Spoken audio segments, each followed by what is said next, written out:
Sometimes you find some homemade tools and you know they have a story.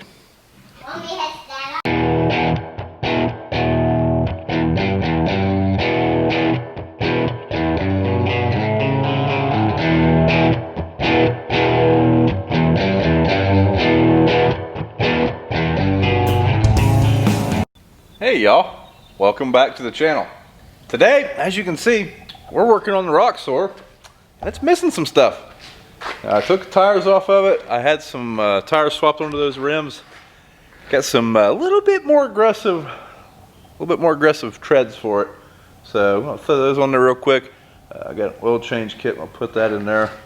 And then I got some fabricating I want to do. I don't know if I'm gonna do that tonight. I might just look at it, see if we can form a game plan.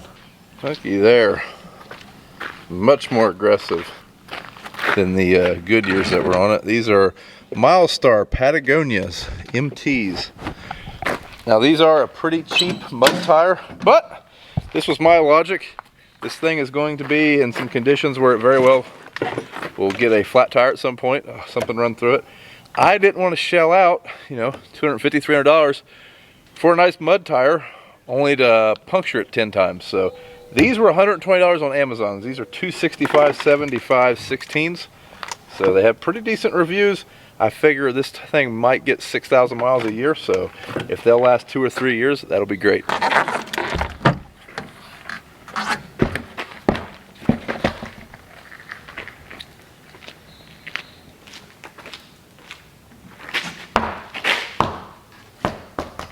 I did go with the white letters inward instead of out. Kind of regret that, but oh well. Too late now. Now one of the things I had to get to make this project possible, these bigger tires, like I said, these are 32-inch tires and they are on a stock Roxor. So in order to keep my turning radius and everything the way I wanted it, I had to put a 2-inch wheel spacer. Did not want to do that because I don't want the machine any bigger than it needs to be, which is why I didn't go taller. I don't want it taller, I want it fairly compact. But we're gonna go with these wheel spacers for now and see how those go. Now there are multiple websites that have wheel spacers for Roxors. I got these from Diesel Freaks. There's several other sites, like I say. Well, it's about 88% humidity. We got her on there. All right, drop the jacket and make sure we have the clearances we need.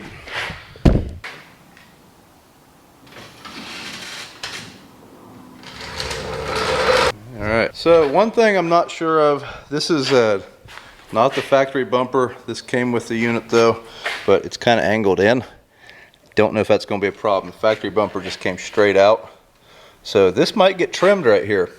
We can trim that pretty easy. And like I say, it came with it and it's cheaper than buying another bumper. I'm not spending $400 on a piece of metal to hit stuff with. So, but other than that, it's definitely a little wider. We're sticking out a little bit. But man, those tires look beefy. I'm gonna take it for a spin and see how that goes. Yep, we're gonna do some amputating. We are definitely into that bumper. If I cut that right here at this seam, we'll be good. I like the way that bumper looks, kind of contoured like that, but I've heard of a lot of people taking those off and off for off-roading situations because this bumper will start pushing mud instead of letting the wheels get to them. So guess I'm gonna get rid of that. All right, decided to do some surgery instead before we clip it completely off. I just cut a piece off. Where'd that piece go? I just had it a second ago. What did I do with it? Huh. And I lost it. But anyways, decided to try cutting this first instead of cutting it right here. I do like a little bit of bumper here. We'll see how we get along with that. Maybe eventually we will take it off for here, but I'm not planning on doing any heavy wheeling with this thing. And I do like the idea of something protecting this part of the axle, so we're just going to leave it there for now. And this ain't a perfect straight edge, but it's good enough for this project. Safety first.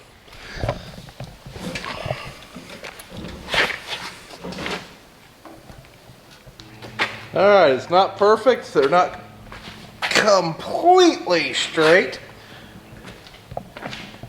But the price was right, and that'll work for now. So I'm gonna back this thing out. Like I said, I do still have some other things I'm gonna include on this project video, but I'm gonna quit for the night. It's 8:30, and I'm ready to go house. But I got an oil change kit there. I do need to service it, and then also my good buddy Monroe from MT Homes. If you're into home improvement and how-to videos, check out MT Homes. Him and his wife gave me this seat out of a Jeep Cherokee, and I am going to make that work in this Mahindra Roxor. What I'm thinking is it's going to be facing this direction, so the back of it, the seats will be facing backwards. I like the way that will work for weight. If we do go trail riding, that's going to be the only time that seat will be used as a trail riding atmosphere for the kids. And yeah, I think that's going to work great. I want to try to figure out some way to get those on like a quick in and out system, like basically pulling 4 pins and pulling the seat out is kind of my plan. So I got to do some fabricating on that. All right, we're back working on the Roxor project. Yesterday in the After Hours channel, we spent the day making trails for the Roxor. So today we are trying to put a seat in the back of it, trying to make that Cherokee seat work. And I also got a hitch for the back of it. I bought this hitch on Amazon. This was a $40 John Deere Gator hitch, which is a lot better than the $250, $300 Roxor hitches you can buy. So that's why I did that. Do have to do a little bit of fabricating. So if you're a little handy, 30 bucks, 40 bucks, you can have a hitch. All right, we found a piece of metal that came with actually came with parts for the floater. What is that? That was the stakes for the middle of it, weren't they? To hold the bracing. Okay. So we're going to recycle that. We're going to cut 13 inches of it off. That'll go from this to this. That's where the factory hitch would mount, and that should work all right. That hitch that we have will actually fit in between that channeling with a little bit of convincing, and then yeah, that'll work. Now we could have easily made the whole hitch instead of buying that piece for that John Deere Gator hitch, but at first I thought that Gator hitch would just bolt right on, and I was like, man, for 40 bucks it's pretty hard to beat that. So that's why I bought that originally. Now it didn't end up, we could have bolted on it. We only had 2 mounting bolts instead of 4 that would have lined up, and we had to do some drilling, so that's why we're putting this plate on there, but still a lot better than the factory hitch as far as price.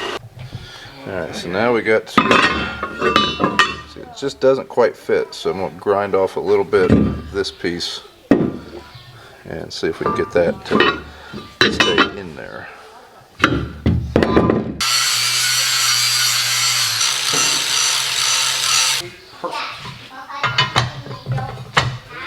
Fits like a glove. Alright, marking our bolts for our hitch here.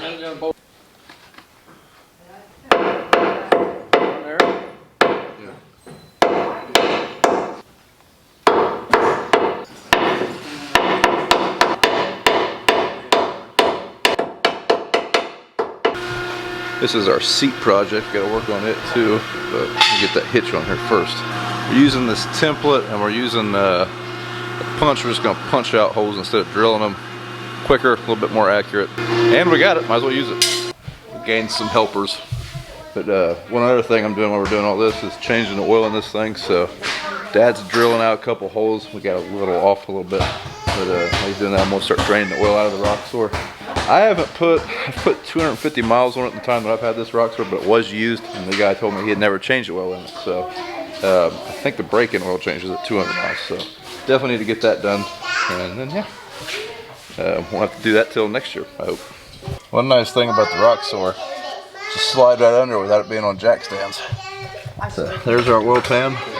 This one does have a skid plate on it, but you can still access the drain plug right there, so get that out of there. Alright, so putting oil in, got the oil filter changed. The oil filter is right down there. Easy to get to. But this oil cap, real pain in the butt. Went around it with a screwdriver, prying up on it after I seen that on an online forum because I didn't want to break it. And that seemed to do the trick. Alright, so back to the seat project. There's our seat. And we are going to mount it in this Roxor. So what I'm thinking is, like I said, I want to be able to take this in and out very quick because for the most part, I use this space to haul things, farm related. So what I'm thinking is I'm gonna put square tubing. Yeah, but I'm gonna put square tubing right through here. And on that square tubing, I'm gonna have angle iron mounted on the seat. Then the holes should line up, pull a pin, and yeah, that's my plan. I want to be quick, pull a couple pins, seat comes out. Hey guys, I don't know where we left off on this seat project, but did some revamping, got some different metal, and we're gonna throw that thing in here right now so we can finish this project up and move on to more exciting stuff with the Roxor. But first, let me get you caught up here. Clear out some junk. Probably don't need these right now. Eating dog bumper, probably don't need that. Alright, so my plan is I'm gonna take this square tubing. I got this stuff, I actually got this at Menards. It's a weekend. The metal shop that we go to is closed. And yeah, I got this from Menards. Probably would have been cheaper just to go to the steel shop I usually go to, but hey, it works. So my plan is that I'm gonna mount this like so, like in this one over here. I gotta trim these. These are 3 foot. I'm probably gonna shave 6 inches or so off of them. Then these are gonna be mounted to the Roxor. This piece is going on the seat, and it will sit like so. And then I will, pin it where I want it. This is going to give me a lot of flexibility. I'll be able to have that seat forward facing or rear facing depending on the situation and how we want to do it. And I'm not going to bolt the seat to these tracks. I'm going to pin them because I still use the bed of this Roxor all the time and I want to keep it that way. I want to be able to make this come in and out very fast. So let's get to it. So this is a 2 foot piece of 1.5 inch angle iron. Went with 1.5 inches because, well, that's what they had.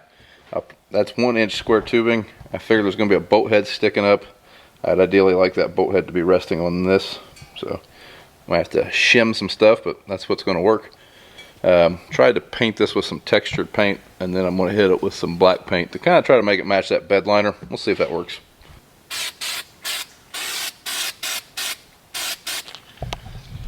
We'll let that textured paint dry a little bit, and then we'll hit it with some black paint.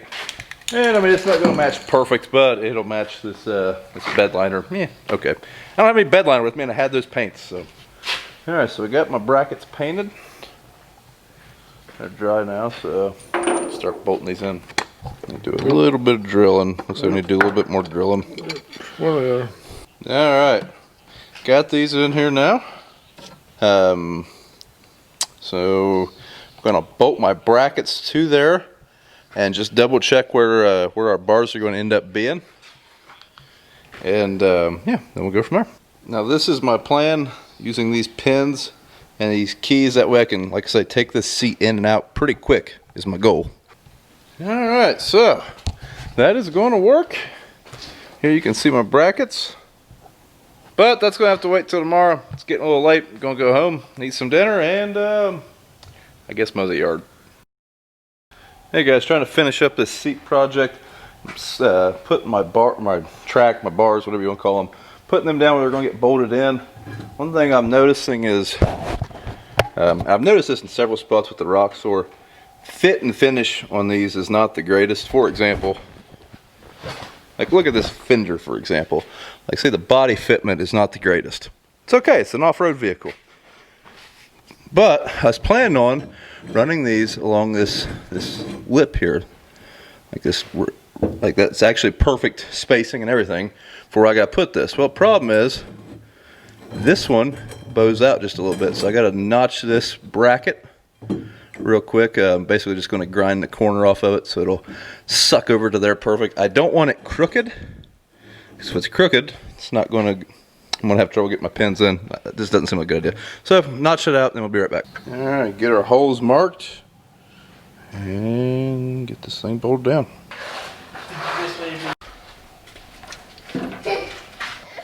All right, we got our seat in there.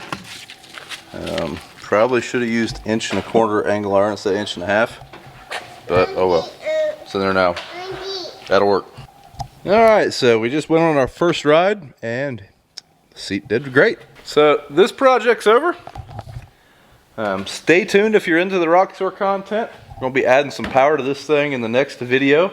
And we got some other cool stuff coming for it, so yeah, stay tuned. Also, if you guys like Roxors and you're into that kind of stuff, one of the channels that I checked out often whenever I was buying my Roxor is called Red, White, and Roxor.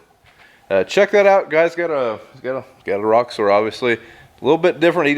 His is pretty much set up for mudding and stuff, but it's good content. So check his channel out. Tell him I sent you. And yeah, don't forget to thumbs up the video and subscribe to the channel if you hadn't, guys. And yeah, we'll see you in the next video. Hey guys, one quick thing before we go. If you're interested in the tires or the hitch that I purchased off Amazon, I'll put a link in the description below and also a link to the wheel spacers that I bought. So yeah, see you in the next one.